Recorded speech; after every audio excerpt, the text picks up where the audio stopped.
అందరికీ praise the Lord. Yesayya prayer సెల్లో కూడి వచ్చిన ప్రతి ఒక్కరికి దేవుని నామంలో వందనాలు.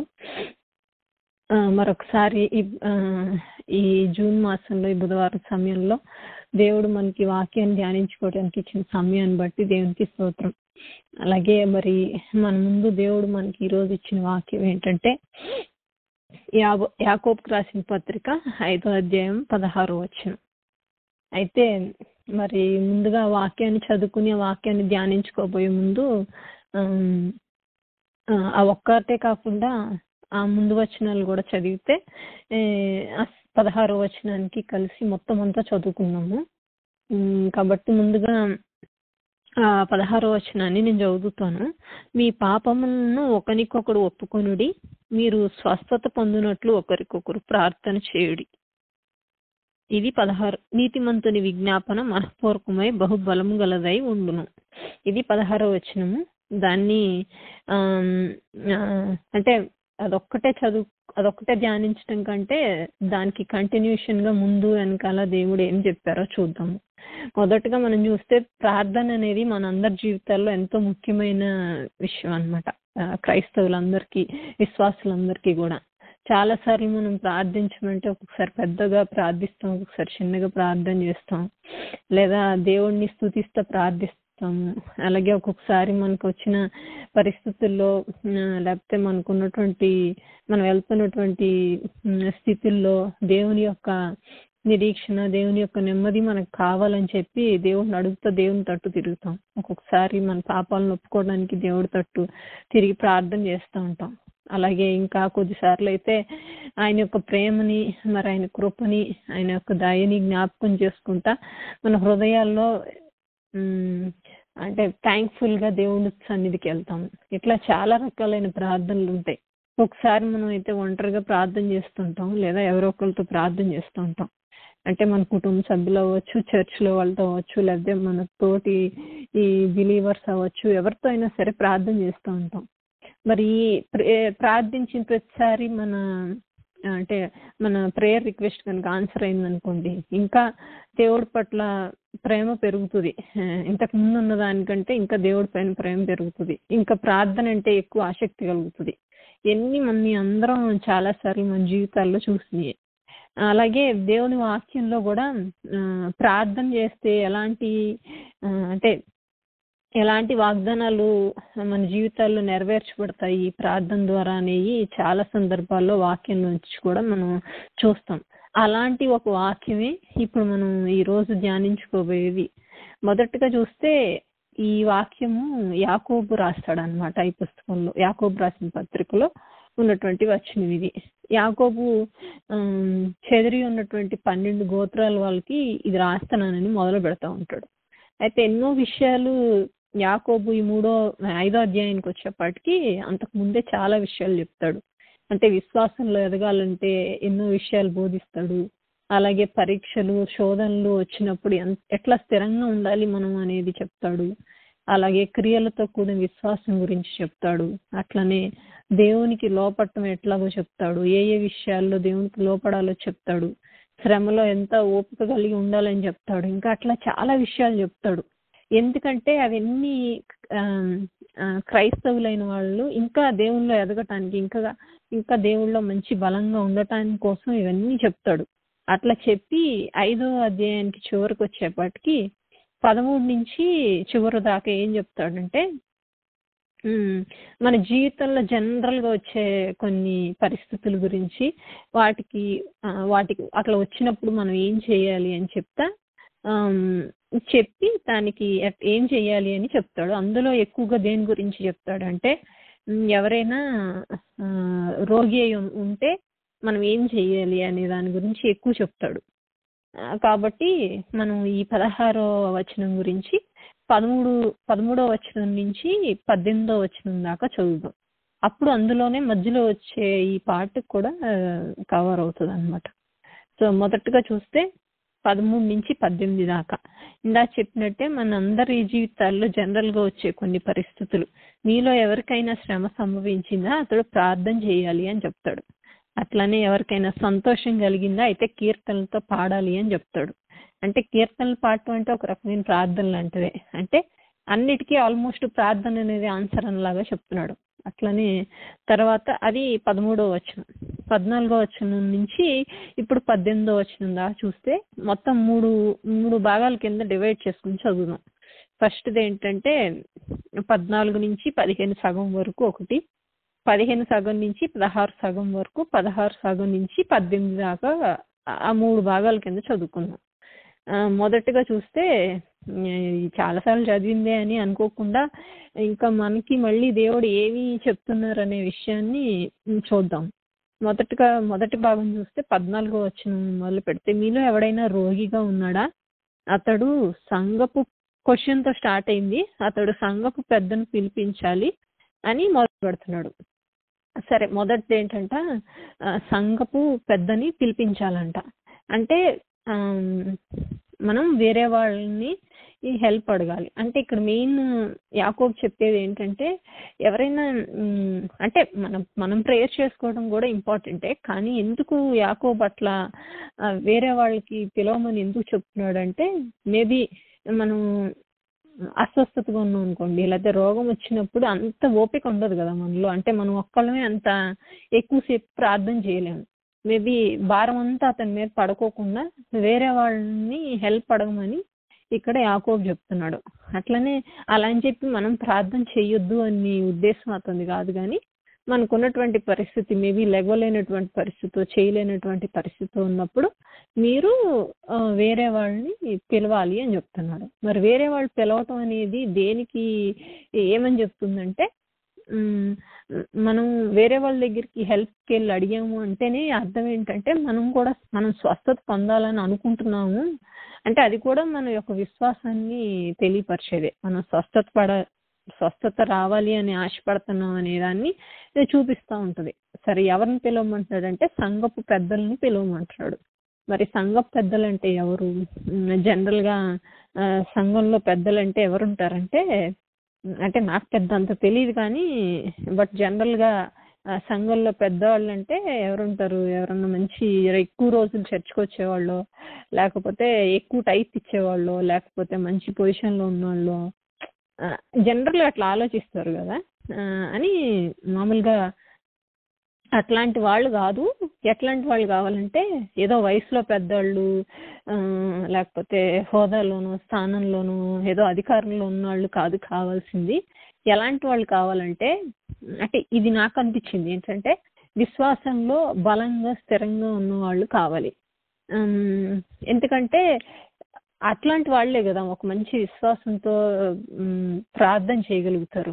మరి మనకెలా తెలుస్తుంది వాళ్ళు అంటే వాళ్ళు ఎట్లాంటి వాళ్ళు అనేది మనకి ఎలా తెలుస్తుంది అంటే, వాళ్ళ మాటలను బట్టి మనకు తెలుస్తూ ఉంటుంది, లేదంటే వాళ్ళ ప్రవర్తన బట్టి, లేకపోతే వాళ్ళ లైఫ్ స్టైల్ని బట్టి, వాళ్ళు చేసే ప్రార్థనలు బట్టి మనకి వాళ్ళు ఏదన్నా పరిస్థితుల్లో వాళ్ళ జీవితాల్లో వచ్చినప్పుడు వాళ్ళు ఎలా హ్యాండిల్ చేస్తున్నారు అనే వాటిని బట్టి మనకి పలానా అంటే మనం వేరే వాళ్ళని జడ్జ్ చేయటం కాదు, కానీ కాకపోతే మనకి వాళ్ళు ఎలా మంచి విశ్వాసంలో ఉన్న వాళ్ళు అని మనకి అనిపించిన వాళ్ళని పిలవాలని నాకు అనిపించింది. అంటే వయసులో పెద్ద, లేకపోతే ఎన్నో రోజుల నుంచి చర్చిలో ఉన్న వాళ్ళు, లేకపోతే ఓన్లీ పాస్టర్ అని కాదు, కానీ విశ్వాసంలో మంచి స్ట్రాంగ్గా దేవుని పైన ఆధారపడతా మాటల్లోనూ క్రియల్లోనూ విశ్వాసం కలిగి ఉండి ఈ మంచి విశ్వాసం కలిగిన ప్రార్థన చేయగలిగే వాళ్ళని అని యాకోబు ఇక్కడ రాశాడని నాకు దేవుడు ఇచ్చిన తలంపు అనమాట. అయితే అతడు సంఘపు పెద్దలను పిలిపించాలి. అప్పుడు సరే, పిలిపించడం అనేది కూడా మన విశ్వాసానికి అదొక సైన్ లాంటిది అని చెప్పి అనుకున్నాం. తర్వాత వారు ప్రభునామమున అతనికి ప్రభునామమున నెక్స్ట్ పార్ట్ ఏంటంటే ప్రభునామమున వాళ్ళు ఏం చేయాలంటే ఏదో వాళ్ళకున్న అధికారాన్ని బట్టో లేకపోతే వాళ్ళకున్నటువంటి జ్ఞానాన్ని బట్టో కాదు, కానీ ప్రభునామంలో అని చెప్పి చెప్తున్నాడు ఎలా ప్రార్థించాలో అనేది. అయితే మనం చాలాసార్లు ప్రార్థన చేసేటప్పుడు ప్రార్థన అంతా చేసేసాక ఎవరి నామంలో చేస్తాము, ఎన్ని యేసయ్య నామంలో అడుగుతున్నాము అని మన తండ్రి అయిన దేవుణ్ణి ప్రార్థన చేస్తాం.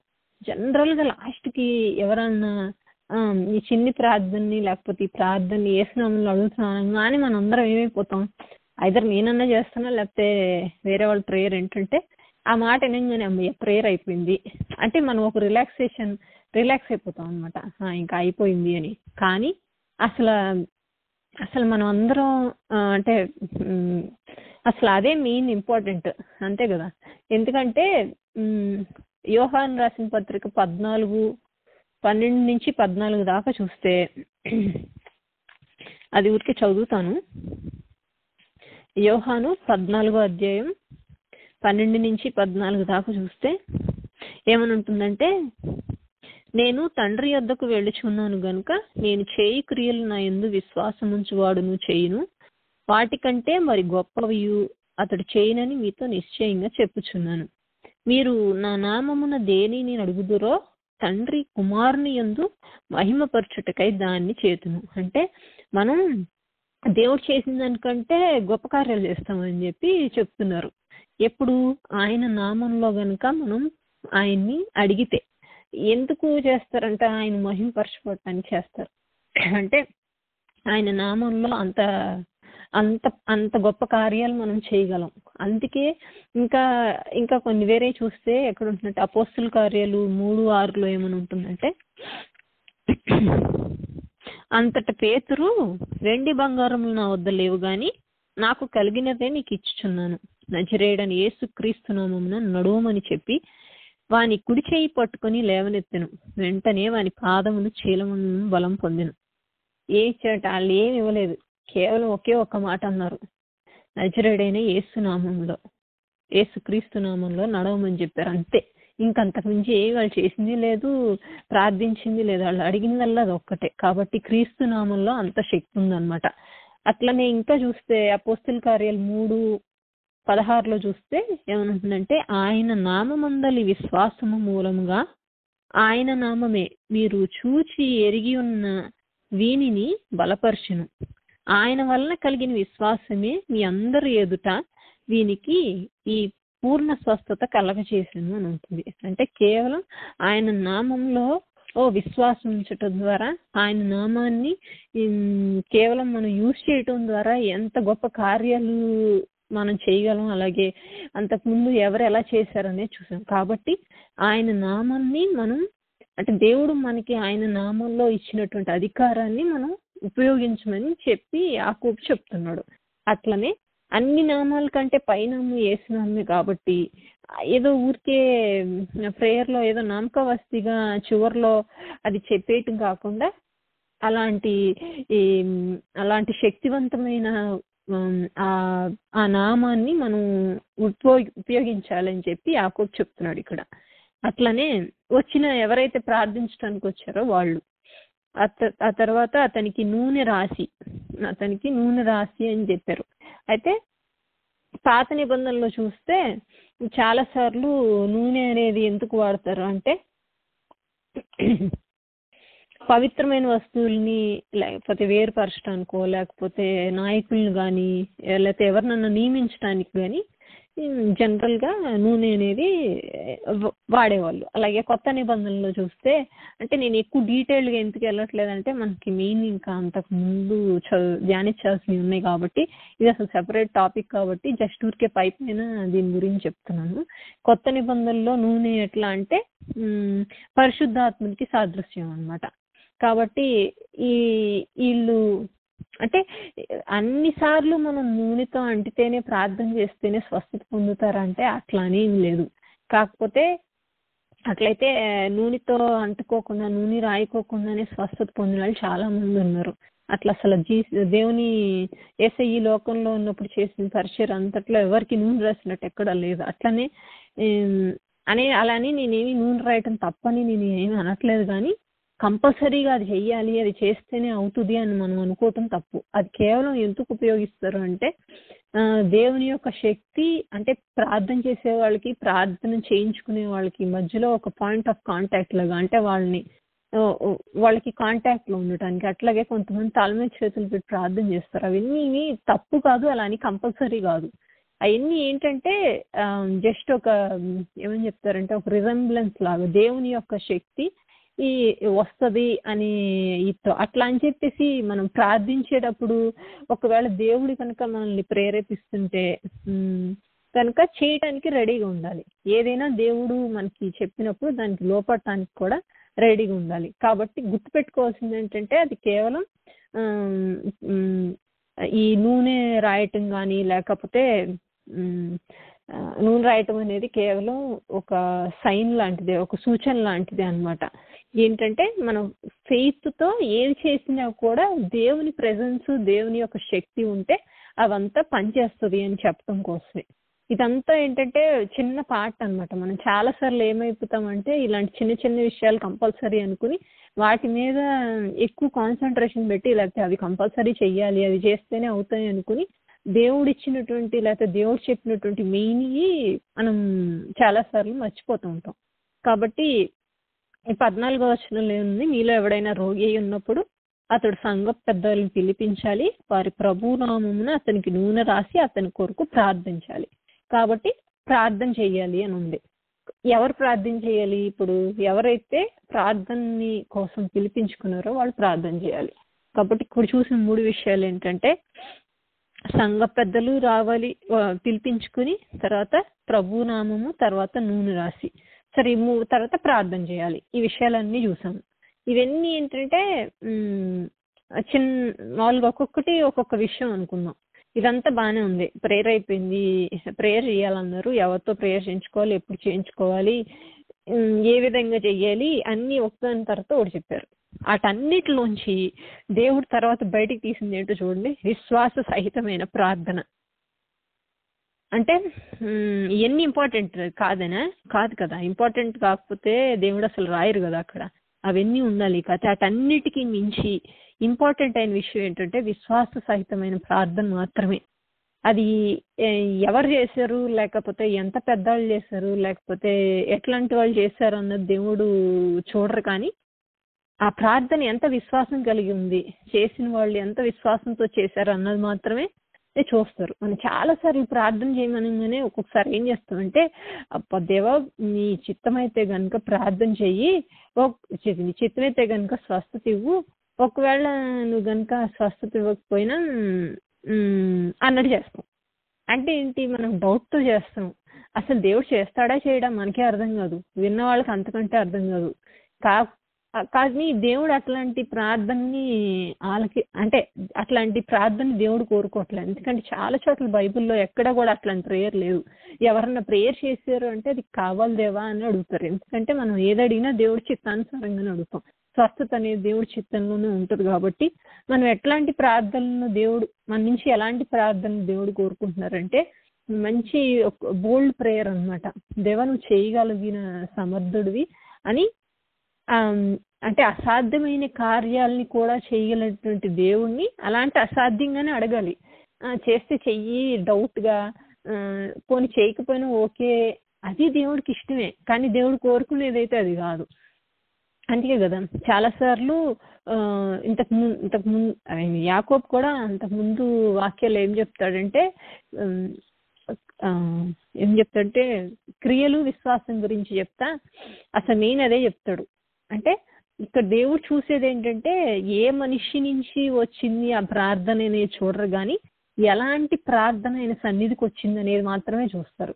కాబట్టి ఇప్పుడు ప్రార్థించేటప్పుడు ఎవరైతే సంఘపు పెద్దలుగా వచ్చి ప్రార్థించారో వాళ్ళ ప్రార్థన, అంటే వాళ్ళ నోటి నుంచి వచ్చిన ప్రార్థన మాత్రమే దేవుడు ఆలకిస్తాడు. అందుకే ఏంటంటే మనం ఎందుకు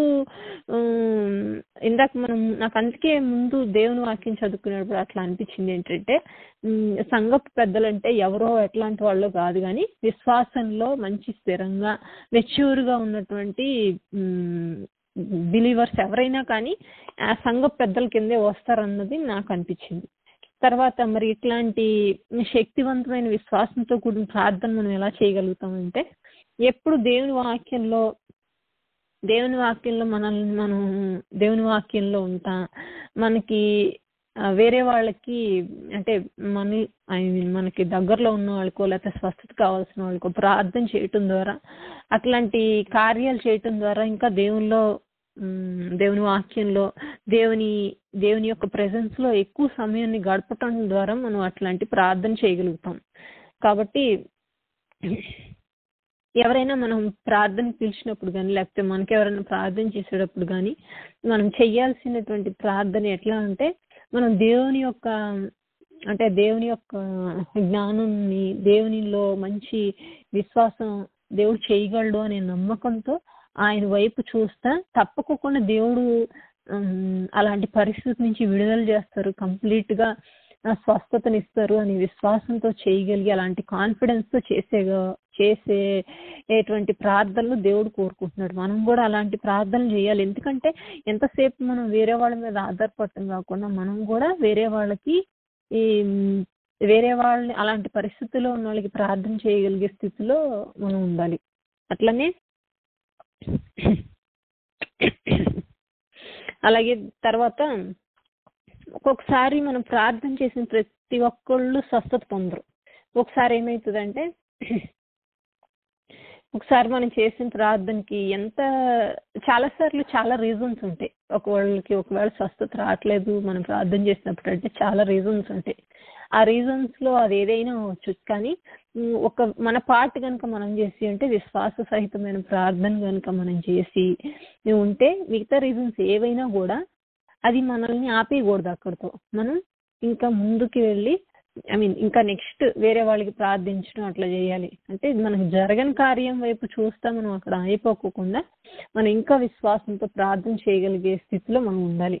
అట్లనే చాలాసార్లు మనం స్వస్థత రాకపోతే ఏమనుకుంటాం అంటే చేయించుకున్న వాళ్ళకి విశ్వాసం లేదు అందుకే రాలేదు అనుకుంటాం.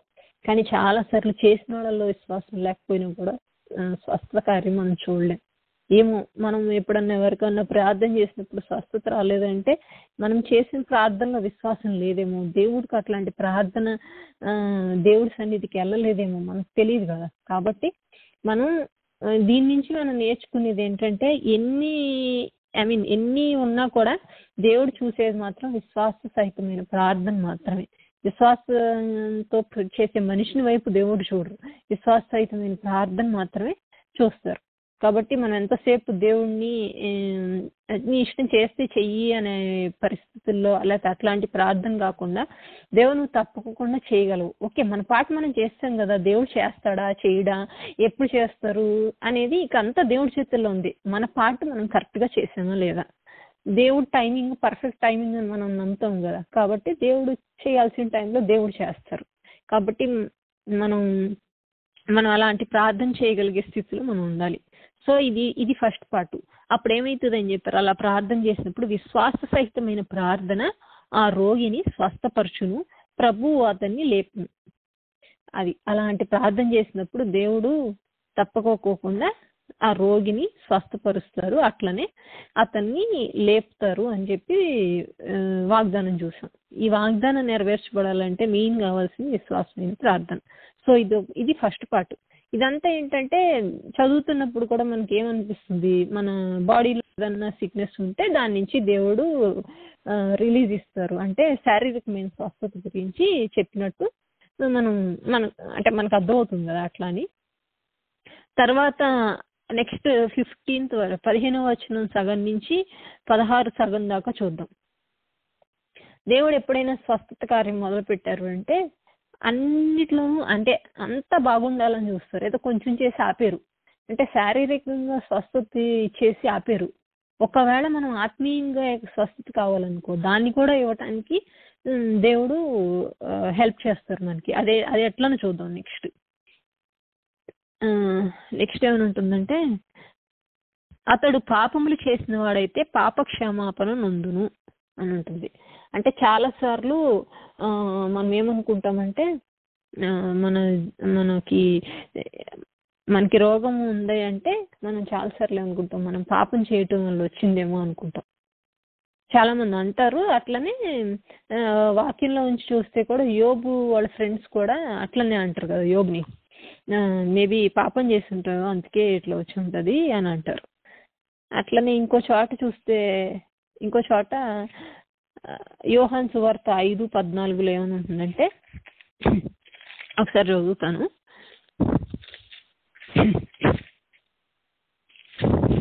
5:14లో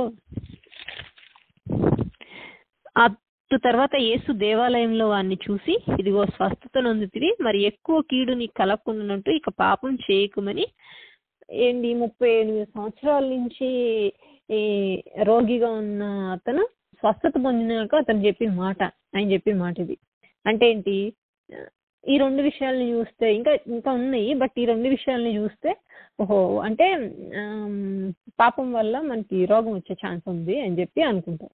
అట్లనే ఇంకా ముందుకెళ్ళి ఇంకో కొన్ని చూస్తే ఎట్లా ఉంటుంది అంటే, అదేమి కంపల్సరీ ఏం కాదు, అంతా అంటే రోగంగా ఉన్నాము లేకపోతే అస్వస్థత ఉందంటే అదేమి కంపల్సరీగా అన్నిసార్లు మనం పాపం చేయటం వల్ల కాదు అని కూడా వాక్యంలో ఉంది. ఏమంటుందంటే యోహాను సువార్త మళ్ళీ 9వ అధ్యాయం 1-3 చూస్తే, ఆయన మార్గమును పోవుచుండగా పుట్టి గుడ్డివాడైన ఒక మనుష్యుడు కనపడాను. ఆయన శిష్యులు, బోధకుడా, వీడు గుడ్డివాడై పుట్టుటకు ఎవడు పాపం చేసెను, వీడా వీని కన్నవారా అని ఆయన అడుగగా, యేసు, వీడైనను వీరి కన్నవారైనను పాపం చేయలేదు, కానీ దేవుడి క్రియలు వీని యందు ప్రత్యక్షపరచుటకే వీడు గుడ్డివానిగా పుట్టెను అని చెప్తారు దేవుడు. అంటే ఏంటి, దీన్ని బట్టి మనకు అర్థమైంది ఏంటి, అన్నిసార్లు ఏదో పాపం చేయటం వల్ల మాత్రమే మనకి రోగం అనేది రాదు అని అర్థమవుతుంది. కానీ యాకోబు ఎంతో చక్కగా మంచిగా ఏంటంటే, ఒకవేళ ఏమో మనకు తెలియదు కదా, ఎవరి లైఫ్ ఎట్లాంటిది అనేది మనకు తెలియదు. ఒకవేళ కనుక అతను పాపం చేయటం వల్ల ఈ అస్వస్థత వచ్చిందేమో, కాబట్టి అతడు అందుకని ఏమంటున్నాడంటే, అతడు పాపం చేసిన వాడైతే పాప క్షమాపణ నుండును అని అంటున్నాడు. అది ఎట్లా పొందుతాడు అనేది ఇక్కడ 16వ వచనంలో చెప్తున్నాడు. ఎట్లా పొందుతాడంట, మీ పాపములను ఒకనికొకడు ఒప్పుకొనుడి, మీరు స్వస్థత నొందినట్లు ఒకనికొకరు ప్రార్థన చేయుడి. ఇది మన అసలైన వాక్యం. కాబట్టి మనకి ఒకసారి మనకి శారీరకమైన స్వస్థత వచ్చినాక ఇంకా ఒకవేళ కనుక మనం ఆత్మీయంగా కూడా స్వస్థత కావాలంటే ఏం చెయ్యాలి అనేది మనకి ఈ వాక్యంలో చెప్తుంది. కాబట్టి మనం ఒకవేళ మనం ఎవరికైనా ప్రార్థన చేస్తున్నాం, మనకి ఎవరైనా ప్రార్థన చేసినా కూడా ఆ సంఘపు పెద్దలు అనేవాళ్ళు, అంటే విశ్వాసంలో మెచ్యూర్గా ఉన్నటువంటి వాళ్ళు ఏం చెయ్యాలి అంటే, కేవలం ఏదో ఊరికే ప్రేయర్ చేసి వచ్చేయటమే కాకుండా అలాంటి పరిస్థితుల్లో ఉండాలంటే ఆ రోగిగా ఉన్నటువంటి అతనికి ఇంకా ఆత్మీయంగా కూడా ఏమన్నా పరిస్థితుల్లో ఉన్నాడా, అట్లాంటి పరిస్థితుల్లోంచి బయటికి రావాలి అనే విషయాన్ని తెలుసుకునేటువంటి స్థితిలో ఉండాలి. అంటే ఒక్కొక్కసారి మనం ఎవరినన్నా క్షమించలేకపోవటము, లేకపోతే ఎవరి మీద కోపం, ద్వేషం ఉంటే అట్లాంటివి కూడా మన స్వస్థతకు ఆటంకాలుగా ఉంటాయి. అలాంటప్పుడు దేవుడు ఏంటంటే అవి మనం తెలుసుకుని మనం వాటిని విడిచిపెట్టి మనం దేవునితోనూ మనుషులతోనూ సమాధానం పడినప్పుడు మాత్రమే స్వస్థతనిస్తారు. కాబట్టి అందుకే ఇక్కడ ఏమని చెప్తున్నాడంటే, మీ పాపములు చేసిన వారైతే మీరు పాపములు ఒకరితోనొకరు ఒప్పుకొనుడి అని చెప్తున్నారు. సో మనం నెక్స్ట్ ఏంటంటే ఒప్పుకోవటం గురించి, మన పాపాలు ఒకరితో ఒకళ్ళు ఒప్పుకోవటం గురించి చెప్తున్నాం. చాలాసార్లు నేను కూడా చాలాసార్లు ఏమంటున్నదంటే, ఆ దేవుడితో ఒప్పుకుంటే సరిపోతుంది, వేరే వాళ్ళతో ఎందుకు ఒప్పుకునేది, దేవుడు కదా మనల్ని చూసేది, లేదా దేవుడు కదా మనకు అన్ని విషయాలు తెలుసు కదా అని అనుకుంటాము. కానీ అది కరెక్టే, అదేమి తప్పు కాదు. కానీ దానికంటే ఎక్కువగా ముందేంటంటే, అసలు మొదటిగా ఒప్పుకోవటం అంటే ఏంటి, ఒప్పుకోవాలి అంటే మొదట మనం ఏమన్నా తప్పో లేకపోతే ఏదో పాపమో చేసి ఉండాలి. తర్వాత ఆ పాపాన్ని మనం తెలుసుకోవాలి, ఓహో ఇది మనం పాపం చేసాము, ఇదేదో తేడాగా ఉంది అని మనకు తెలియాలి. తెలిసిన తర్వాత మనలో మనకు కాకుండా బయట ఎవరికన్నా, మనం కాకుండా వేరే ఎవరికన్నా చెప్తే దాన్ని ఏమవుతుంది, ఈ 3 కలిపితేనే ఒప్పుకోవడం అవుతుంది, అంతే కదా. సరే, పాపం అంటే ఈ 3 ఏది లేకపోయినా అది ఒప్పుకోవటం అవదు. కాబట్టి సరే, ఒప్పుకోవటం గురించి తెలుసుకున్నప్పుడు ఈ పాపాలని ఒకళ్ళకొకళ్ళు ఒప్పుకోవటం వల్ల ఏమవుతుందో చూద్దాం. పాపంని కనుక ఒప్పుకున్నాం అనుకో, అదేమవుతుందంటే మన పాపం వెలుగులోకి వచ్చినట్టు అవుతుంది. ఎవరికన్నా అంటే బయట ఎవరికన్నా చెప్పాము అంటే, అసలు పాపంలో ఉంటే బయటికి చెప్పటమే కష్టం. అట్లాంటిది పాపంలో ఉన్నప్పుడు బయటికి చెప్పాము అంటే అది చీకట్లోంచి వెలుగులోకి వచ్చినట్టు. ఎందుకంటే మనం పాపంలో ఉన్నప్పుడు అసలు చీకట్లో కంటే భయంకరంగా ఉన్నట్టు ఉంటుంది. అట్లనే మనం అలాగే మనం ఏంటంటే అవి మనకి బయటికి వేరే వాళ్ళకి చెప్పినప్పుడే మనం ఎంతటి భయంకరమైనటువంటి పరిస్థితుల్లో ఉన్నాం అనేది మనకు తెలుస్తుంది. ఎందుకు మనం బయటికి చెప్పాలి అన్నదానికి అనమాట. తర్వాత అది ఎప్పుడు ఎక్కువ ఇంకా భయంకరంగా ఉంటుందంటే మనలో మనం దాచుకున్నప్పుడే ఇంకా భయంకరంగా ఉంటుంది. అంటే చెప్పటం బయటికి కష్టమే, కానీ అంటే పాపంలో ఉన్నప్పుడు అబద్ధాలే నిజాలుగా అనిపిస్తాయి. అప్పుడే ఇంకా సాతాను మనలో ఇంకా తెలియకోకుండానే వేరే ఆలోచనలు పెట్టి అవే నిజాలుగా అనుకునేటట్టు చేస్తారు. తర్వాత ఇప్పుడు ఇవన్నీ అందరి ముందు చెప్పినప్పుడు మాత్రమే కదా ఆ చీకటి అనే దాని నుంచి వెలుగులోకి వచ్చినట్టు తెలుస్తుంది. లేకపోతే చాలా కష్టం.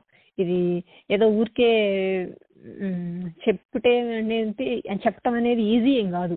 మనల్ని మనం సిద్ధపరుచుకుని అందరి ముందు చెప్పాలి అంటే అది వెలుగులోకి వచ్చినట్టు అర్థం. రెండోది ఏంటి, ఎందుకు చెప్పాలంటే వేరే వాళ్ళు మన గురించి ప్రేయర్ చేయాలంటే మనం చెప్పాలి. వేరే వాళ్ళకి చెప్పుకోకుండా మన గురించి ప్రేయర్ చేయలేరు కదా. మనం ఎలాంటి పరిస్థితుల్లో ఉన్నామో వాళ్ళకి తెలియాలి అంటే మనం చెప్పాలి. అప్పుడు సరే చెప్తాం వల్ల ఏమవుతుంది, వేరే వాళ్ళు ప్రేయర్ చేయటం వల్ల ఏమవుతుంది, మనకి ఒక రకమైనటువంటి నెమ్మది వస్తుంది.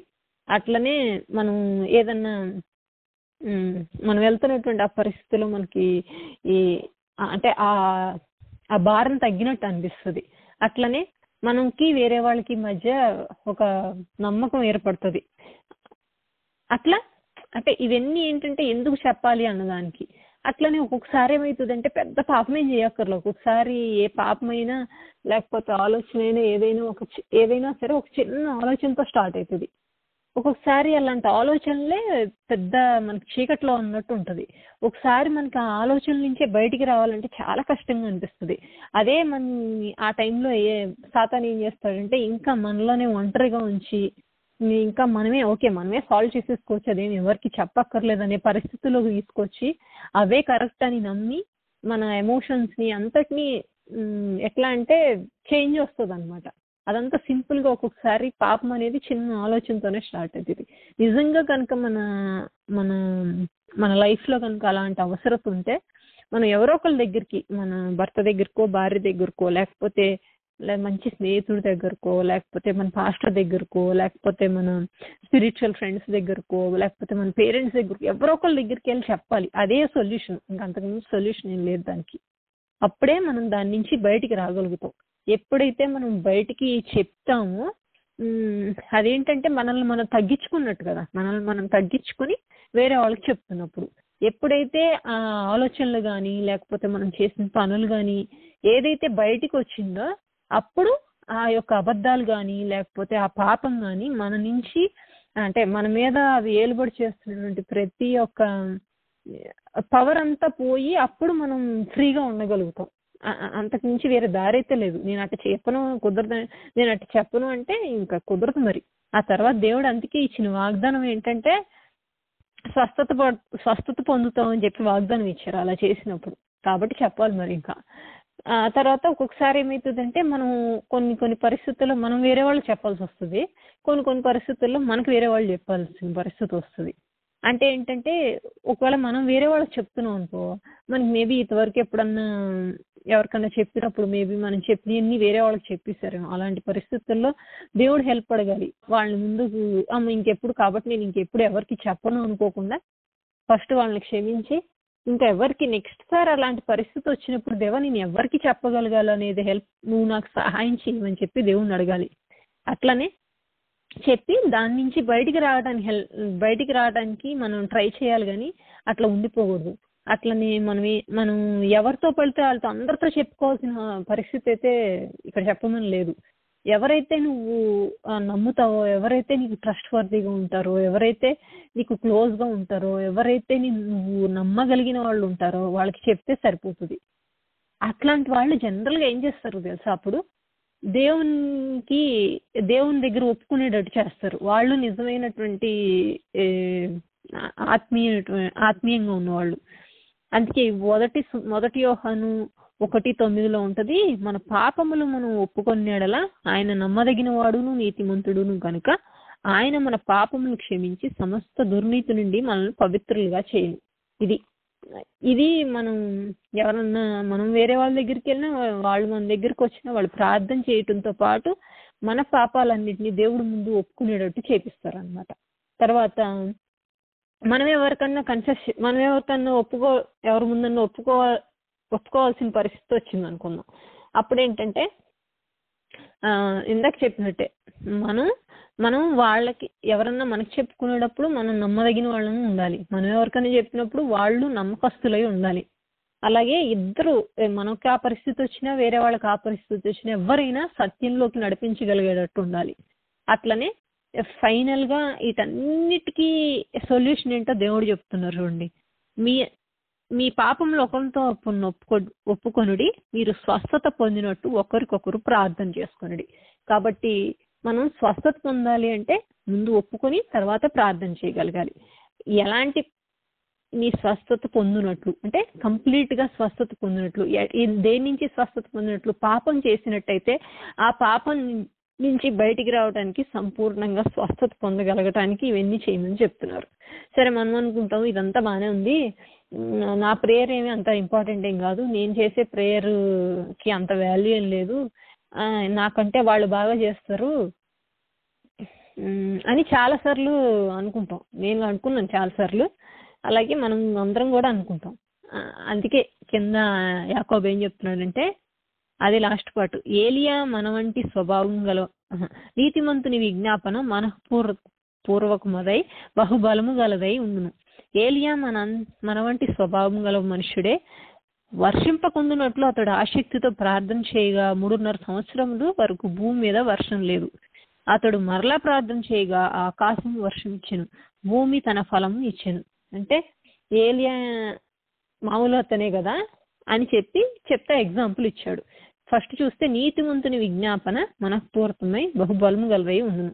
నీతిమంతుని ప్రార్థన 2 కొరింథీయులకు రాసిన పత్రిక 5:21 ఏమని ఉంటుందంటే, ఎందుకనగా మనం ఆయన యందు దేవుని నీతి యగునట్లు పాపమెరుగని ఆయన్ను మన కోసం పాపంగా చేసాను. ఎవరంట? దేవునిలో అంటే క్రీస్తులో మనం దేవుని యొక్క నీతి, అంతేగాని మన సొంత నీతో మన సొంత జ్ఞానంతోనో ప్రార్థన చేయమని ఇక్కడ చెప్పట్లా. దేవుని యొక్క క్రీస్తుని మనం నీతిగా కలిగి దేవుని సన్నిధిలోకి వెళ్ళి ఆయన యొక్క రక్తంతో కడిగిబడిన వాళ్ళంగా మనం విశ్వాసంతో ధైర్యంగా ప్రార్థన చేయగలిగితే అలాంటి ప్రార్థన మనం దేవుడు వింటాడు అని చెప్తున్నాడు. దానికి ఎగ్జాంపుల్ గా మరి ఏలియా గురించి చెప్తా. ఏలియా కూడా ఎంతో గొప్ప మంచి ప్రవర్త, చాలా సార్లు ధైర్యంగా ఉన్నాడు, ఎన్నో భయంకరమైన కార్యాలు దేవుడి కోసం చేశాడు. అట్లనే ఒక్కొక్కసారి కొన్ని సమయాల్లో పిరికివాడిలాగా ఎంతో వీక్ గా ఉండి చాలా పరిస్థితుల్లోంచి వెళ్ళాడు. మొదటి రాజుల 19వ అధ్యాయంలో ఉంటుంది అతని గురించి. కాబట్టి అట్లాంటి వ్యక్తి యొక్క ప్రార్థన దేవుడు ఆలకించాడు కదా. కాబట్టి మనం కూడా ఎన్ని వీక్నెస్ ఉన్నా లేకపోతే ఎన్నిసార్లు పడిపోయినా కూడా మనం గనక విశ్వాసం కలిగిన ప్రార్థన ఇతరుల పట్ల విశ్వాసం కాదు విజ్ఞాపన చేస్తే గనక మన ప్రార్థన దేవుడు ఆలకించి వేరే వాళ్ళకి సంపూర్ణమైన స్వస్థత ఇస్తారని చెప్పి ఈ వాక్యంలో యాకోబు చెప్తున్నాడు. కాబట్టి మనం దేవుడు ముఖ్యంగా మన వైపు చూసేది ఏంటంటే ఎవరు చేస్తున్నారా అని చూడరు, ప్రార్థన ఎలాంటి ప్రార్థన చేశారా అని చెప్పి మాత్రమే దేవుడు వింటారు. అది ఆయనకి ఇష్టమైన విశ్వాసం కలిగిన ప్రార్థన దేవుడు ఎక్కడికి కూడా అక్కడ దేవుడు కార్యం చేస్తారు. కాబట్టే ఏమని అంటున్నారంటే, నీతిమంతుని విజ్ఞాపన మనఃపూర్వకముదై బహుబలము గలది అయి ఉండును. అందుకే ఇక్కడ మన విశ్వాసంతో చేసినటువంటి ఆ ప్రార్థన ఎంత శక్తి కలిగినదో చెప్పటం కోసం, అంతే కదా, బలము గలదై ఉంటది అని చెప్తున్నారు.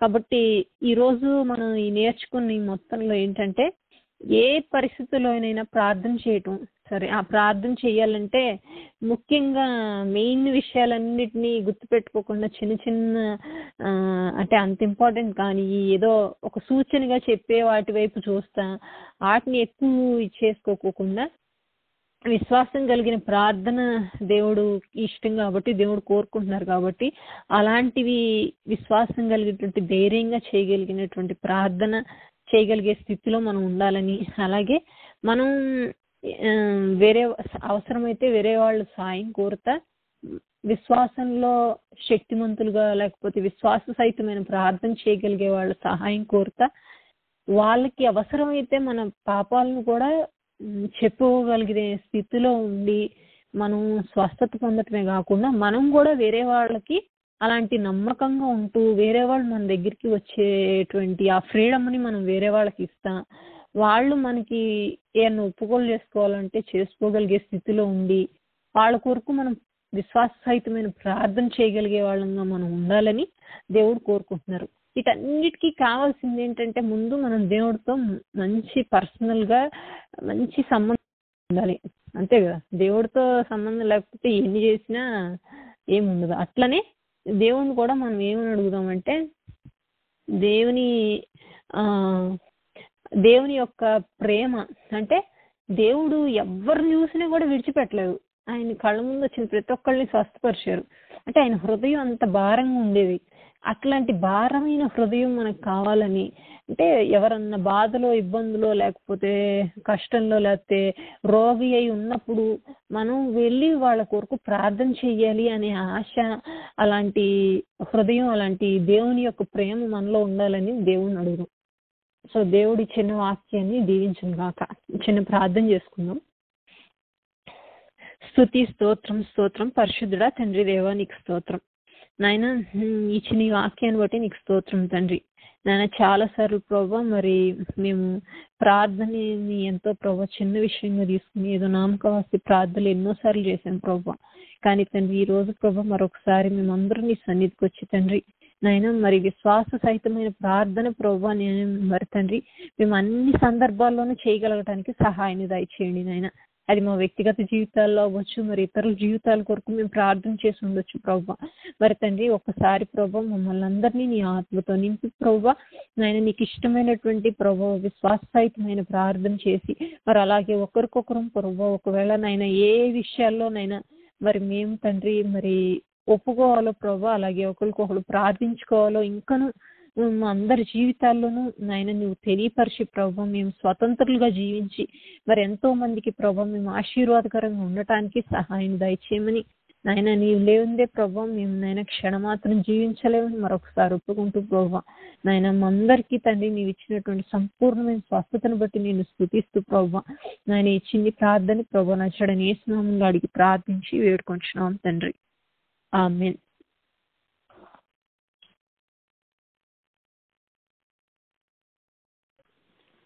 ప్రైజ్